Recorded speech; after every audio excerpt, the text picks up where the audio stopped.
Welcome back, Focus Learners. Today is a pretty big deal. We're actually at the grand finale of our classical machine learning core block.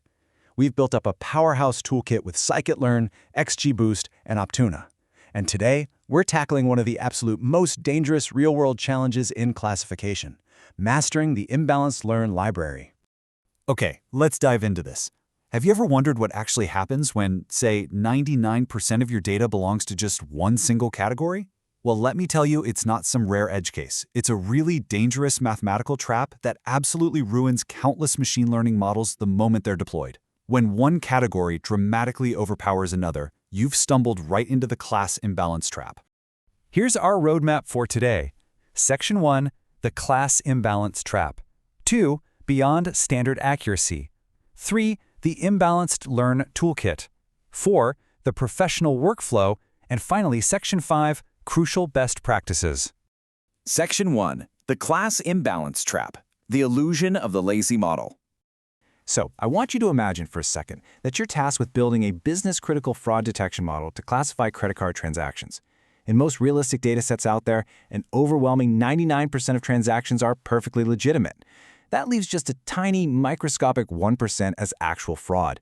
But get this, that tiny 1% accounts for tens of billions of dollars lost globally every single year. Now think about what a totally fundamentally lazy model would do here. A model that simply predicts every single transaction as legitimate without doing any real analysis whatsoever. Well, it would still hit a massive 99% accuracy score.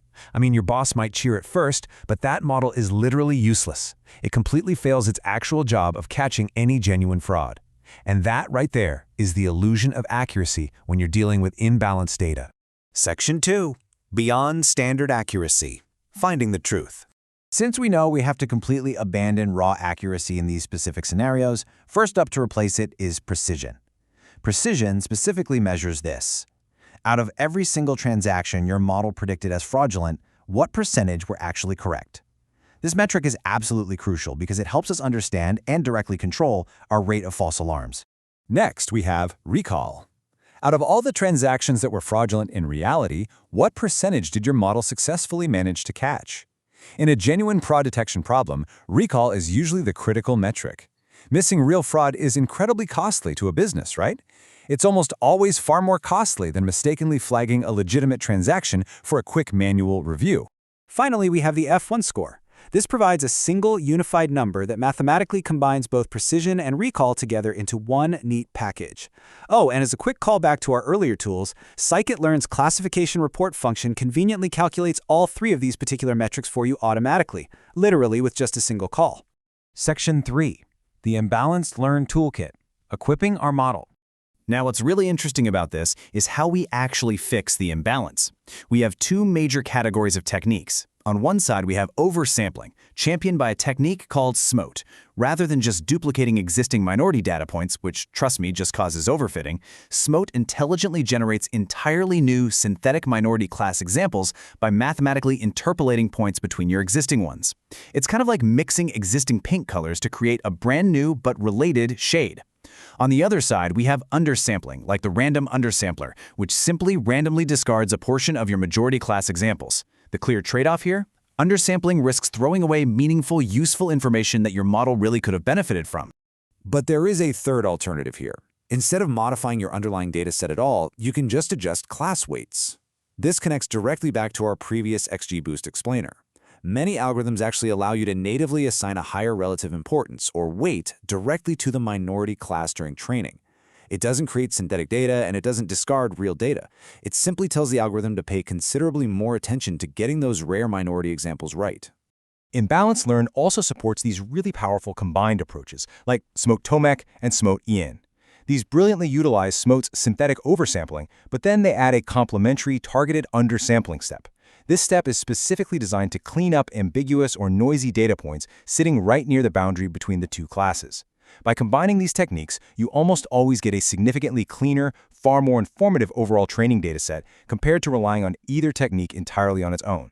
Section 4, the professional workflow, putting it all together. Let's move to and see how this builds into a genuinely realistic professional pipeline using XGBoost, Optuna, and SMOTE.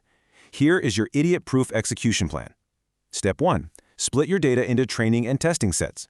Step 2, apply SMOTE specifically to your training data only. Step 3, use Optuna to tune your model, making sure to evaluate trials using recall or the F1 score, not standard accuracy. And Step 4, properly evaluate your final model on the completely untouched test set. I cannot emphasize this next point enough. Never apply resampling techniques to your separate test set. Seriously, don't do it. If you artificially balance your test set, your evaluation results will become dangerously misleading. They absolutely won't honestly reflect true real-world performance. Your test set has to accurately reflect the natural, imbalanced distribution of the real world. Section 5. Crucial best practices, your final checklist. Okay, here's your rapid-fire final review to make sure you have concrete takeaways from this explainer. 3 core rules to live by. 1. Always check class distribution before training, simply by counting how many examples belong to each class. 2. Never rely on standard accuracy alone as your primary evaluation metric on an imbalanced dataset. And 3. Always apply any resampling technique specifically to your training data only. By following these 3 simple rules, you completely neutralize that lazy model trap we diagnosed at the very beginning.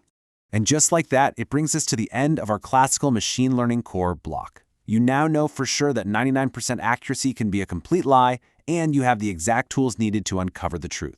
But, as powerful as these 6 packages are for structured data, the whole landscape of AI is shifting rapidly. So what does this all mean? Are you ready to enter the deep learning revolution? In our next explainer, we are stepping into our 5th block, deep learning and AI, starting with TensorFlow, which is literally one of the dominant frameworks powering modern AI. It's going to be absolutely fascinating. Thanks so much for learning with me, and I'll catch you in the next explainer.